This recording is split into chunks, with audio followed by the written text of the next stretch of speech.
based on current surveys of public opinion in the United States, it turns out that the majority of Americans think I've done a pretty good job, that we haven't, in fact, gone too fast, as you describe it. But what is certainly true is that the American people, just like the German people, just like the British and people around the world, are seeing extraordinarily rapid change. The world is shrinking, economies have become much more integrated, and demographics are shifting. Because of the internet and communications, the clash of cultures is much more direct. People feel, I think, less certain about their identity, less certain about economic security. They're looking for some means of control. And what that means is that the politics in all of our countries is going to require us to manage technology and global integration and all these demographic shifts in a way that makes people feel more control, that gives them more confidence in their future, but does not resort to simplistic answers or divisions of race or tribe or a crude nationalism, which I think can be contrasted to the pride and patriotism that we all feel about our respective countries. I think that our politics everywhere are going to be going through this bumpy phase. But as long as we stay true to our democratic principles, as long as elections have integrity, as long as we respect freedom of speech, freedom of religion, as long as there are checks and balances in our governments so that the people have the ability to not just make judgments about how well government is serving them, but also change governments if they're not serving them well, then I have confidence that over the long term, progress will continue. And I think it's especially important for those of us who believe in a world where we're interdependent, that believes in mutual interests and mutual respect between nations. It's particularly important that we reach out to everybody in our countries, those who feel disaffected, those who feel left behind by globalization, and address their concerns in constructive ways as opposed to more destructive ways. And I think that can be done. But it's hard. It requires creativity. It requires effective communications. Part of what's changed in politics is social media and how people are receiving information. It's easier to make negative attacks and simplistic slogans than it is to communicate complex policies. But we'll figure it out.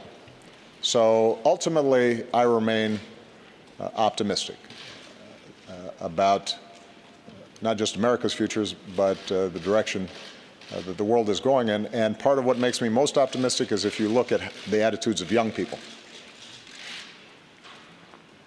Across the board, young people are much more comfortable with respecting differences. They are much more comfortable with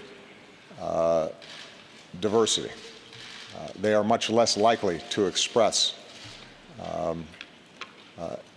attitudes that divide us between us and them. they see themselves as part of a global economy that they can navigate successfully. And are showing enormous creativity and entrepreneurship and working with each other across borders. So that's where the future is. But we have to create that bridge to the future. And that means making sure we're paying attention to the wages of workers in countries, and making sure that we're investing in their education and their skills, that we are growing the economy in smart ways and rebuilding our infrastructure and investing in science and development, and that we stay true to those values that helped get us here. And if we do that, I think we're going to be fine.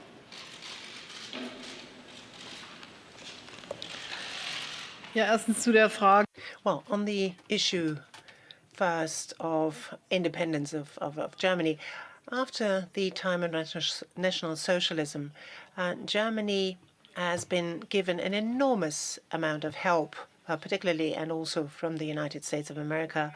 The fact that we were able to enjoy German unification is due first and foremost to the help of the United States of America. And ever since Germany was able to regain its unity, it is in an even stronger position to give its contribution to upholding this order to which we feel committed, and for which particularly people in the German Democratic Republic stood out there in the streets to keep this up, to maintain this order, particularly also in our country. Now, we're trying to do more than it used to be 26 years ago, and there are a number of other areas where we have to also make a stronger contribution. We will all have to do more in development cooperation.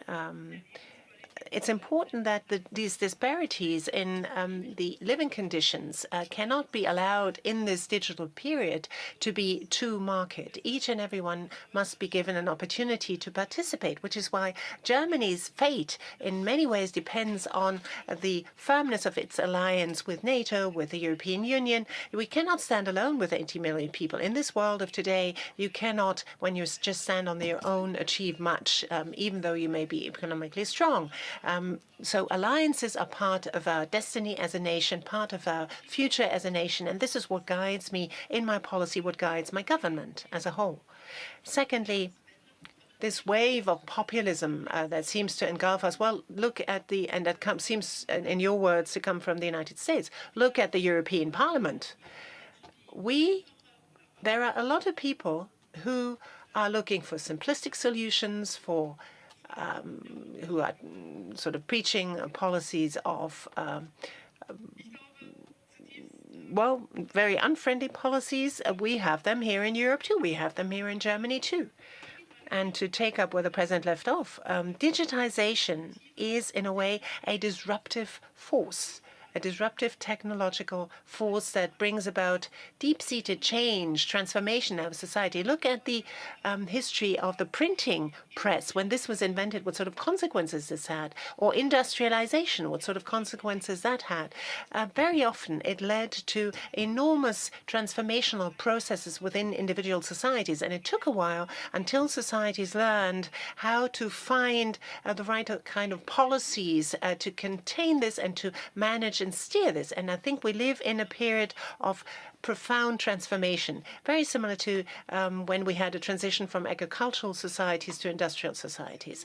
Now, when we, for example, see shifts of huge production lines from certain areas to other countries, people tend to ask the question, where's my place in this modern world? We have this here, this tendency in our country, we have it in other countries, trying to keep a society together, trying to keep the older and the younger people together, trying to keep those who live in rural areas together with those who live in cities is one of the most important and most noble tasks of politicians these days, trying to see to it that each and everyone can find his or her place. But those that are belong purportedly to certain groups say we are the people and not the others. That is something that we cannot allow to happen.